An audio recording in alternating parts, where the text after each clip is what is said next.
مسلک جو ہیں یہ بیک گراؤنڈ میں جائیں گے، ایک سوچ پہ لوگ آئیں گے، اور جو ایسے لوگ ہیں جن میں تبدیلی نہیں ہے یا جو تبدیل نہیں ہونا چاہتے ان کو اللہ ایلیمینیٹ کرے گا۔ ایسے لوگ آئیں گے، کیونکہ غزوہ کا مطلب یہ ہے، رسول اللہ صلی اللہ علیہ وسلم کی شرکت والے لڑائی کو غزوہ کہتے تھے، ورنہ سرایا ہوتے تھے۔ آپ شریک تو نہیں ہیں مگر پروگرام آپ کا ہے۔ اب قرآن کہتا ہے کہ آخری فتح اسلام کی ہوگی اور دنیا میں اسلام پھیلے گا۔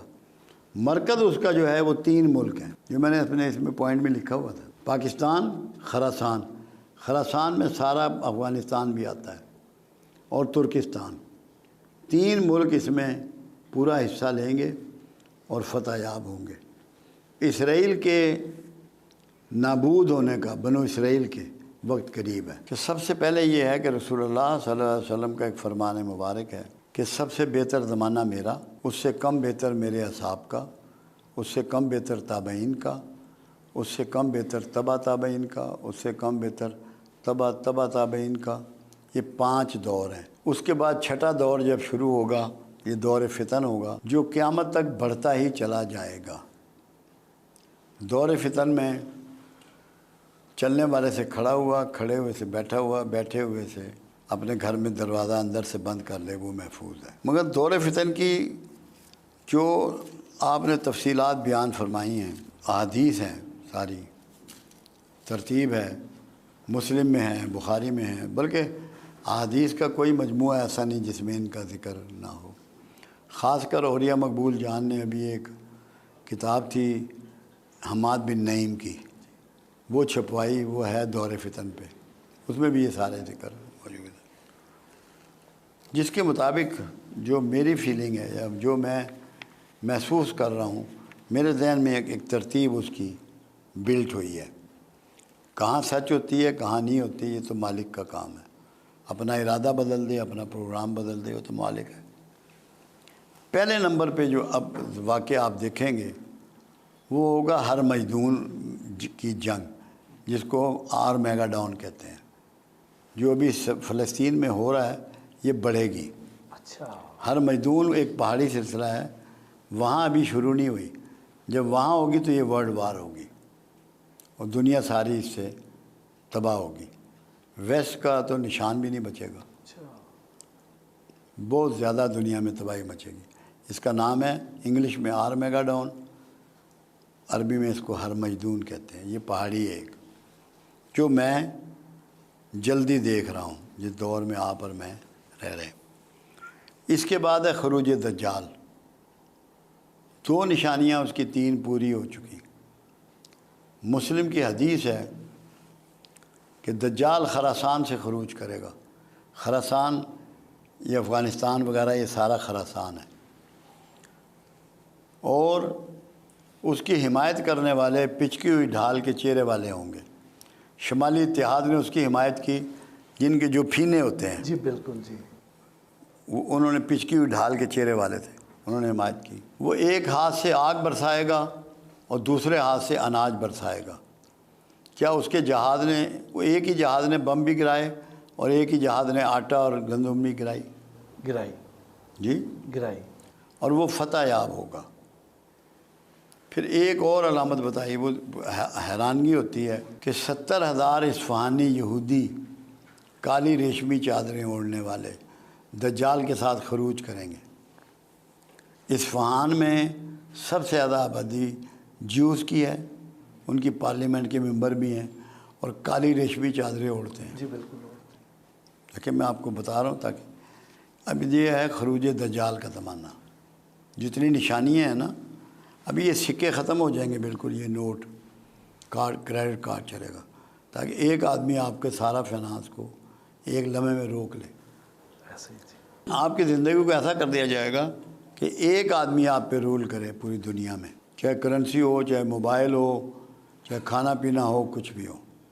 یہ اب خروج دجال کا زمانہ آ پہنچا ہے۔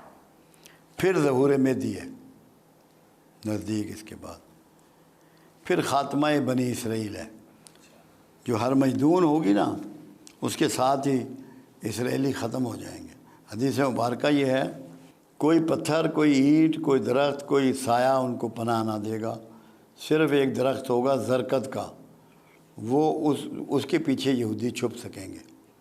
یہودیوں کو اس حدیث کا اتنا یقین ہے کہ انہوں نے یہ 50 لاکھ پودے لگوا دیے ہیں درخت کے، ان کو پتہ ہے کہ یہ پوری ہونی۔